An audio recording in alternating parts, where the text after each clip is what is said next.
So of the 5 different ways I'm going to show you how to save the hoop if you lose it while leg hooping, 2 of them will allow you to continue with leg hooping, and the other 3 will move on to other things. So I'm going to demo all 5 first, starting with the scoop, then the kick up, the handoff, the lift, and the float. The first is a move I call the scoop. It's also useful in kick starts. This happens when the hoop is dropping below the kneecap and you use your flat foot to scoop the hoop back up to your knee. The second is what I call the kick up. This comes from calf hooping. When it drops to your calves, you're going to kick the hoop up over the knee. The third, it drops below the knee, and I call this the foot pass off. It drops below and you're going to step out and use your foot to pass it off to your other hand. The fourth is the lift up from the ankles or the calves. It's like lifting from behind the back. And the fifth and final way is the float. It drops from below your knees again. You're going to grab with the outside hand and float it all the way up. Okay, so we're going to go through these one at a time, and I'm going to try to put the timestamps for the individual moves down in the description below. Starting with the scoop. If the hoop is going to my left foot is going to be the scooper, and my right foot is going to bend at the knee. Those are going to be the 2 things that are going to make the hoop scoop and come back to my knees. So if it falls below my kneecap, I'm going to wait until it comes in contact with the front of my left leg, if the hoop is going to my left.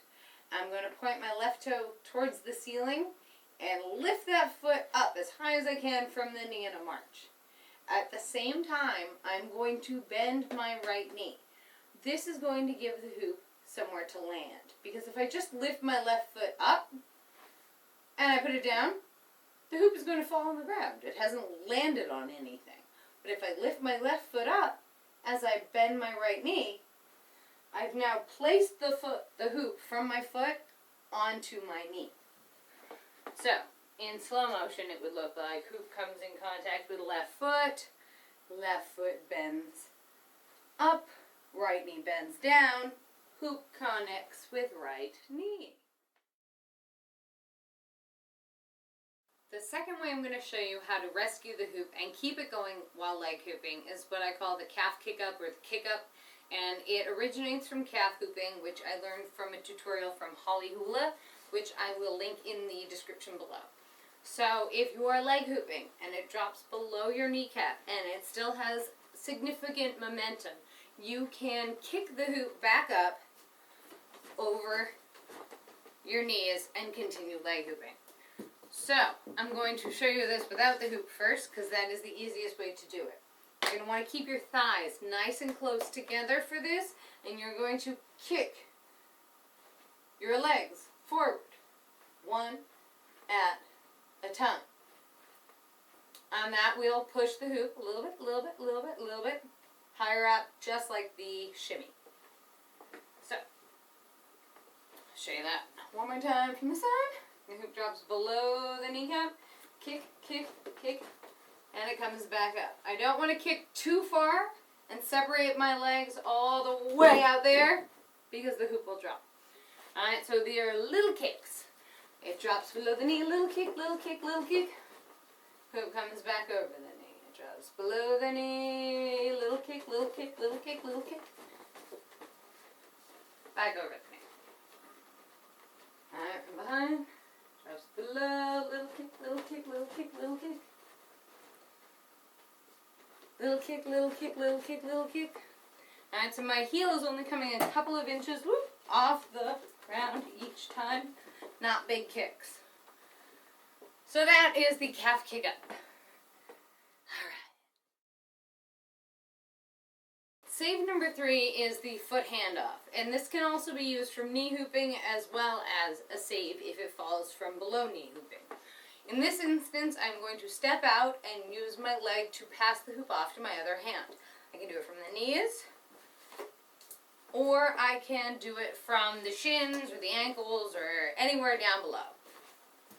So in quasi-slow motion, what would be happening is, as the hoop is traveling around your knees and the space is open in front of you, if once again hooping to the left, I'm going to step out up with my left foot, As the hoop closes across the front of my right leg, I'm going to step down with my left foot.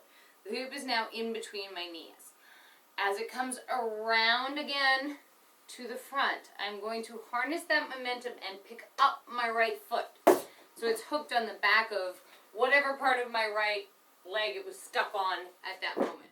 It could be. The fourth way to save our failing leg hooping is a lift from behind. Carolina has an excellent tutorial on these, which I will definitely be linking below in the comment section. So check that out if you don't know how to do a lift. Alright, so we can do this rescue or this save, as long as the hoop still has just the tiniest bit of momentum, it's still possible to lift it all the way from the floor up over your head. It's just going to take a little bit of oomph. Alright, so to do this, we are going to want to tuck down. We don't want to bend over from the waist. We want to bend at the knee, squatting down, bringing our knees to our chest, and bending over. Alright, so here we're going to be lifting from behind us with our palm facing out and coming up and using the power of our legs and our arm to bring the hoop all the way up over our head in one big shot. Alright, so all the way from the ground it's possible to do this lift. The hoop doesn't even have to have any momentum. I can be sitting all the way down here and lift the hoop up, and then I've got to give it a push to get it going. So if it has a little bit of momentum, I can harness that. So I'm going to be grabbing it on the back side of, if it's going to the left, my right leg with my right hand, palm facing outwards. Again, if you don't know how to do a lift from behind, Carolina's tutorial is an excellent example. I'm not going to go into the whole thing here because it would make this twice as long. So this is a lift from behind, palm out, just like we would do from the waist, right? Or the knee, except we're doing it from all the way down low. So in order to do that, we want to tuck our body up in nice and tight, coming down on top of ourselves, versus bending over like this. Because otherwise we're going to hit ourselves in the butt coming up. So, tucking it down and lifting it up. So the fifth and final way I have for you to rescue your failing leg hooping is the float. Is when the hoop closes on the front of your calves or ankles or feet or what have you. You'll be grabbing it on top with your thumb on the inside, fingers on the outside, overhand grab. In front of you, to the side of you, wherever you can grab it, that your palm is facing in towards your body and you're grasping onto the hoop and coming and turning the same direction it is, then grabbing on with the other hand, trying to level it off, lifting it up slowly, slowly, slowly, slowly over your head till you get to the top. And there's your float. So again, in real time, looks like this. Grabbing overhand, floating it up, bringing it down. Or grabbing it overhand and floating it up and swinging it off your body and hitting all your other hoops. Okay, so those are the 5 different ways you can rescue your leg hooping if it is on its way. I hope you enjoy this, Karen. Happy Valentine's Day.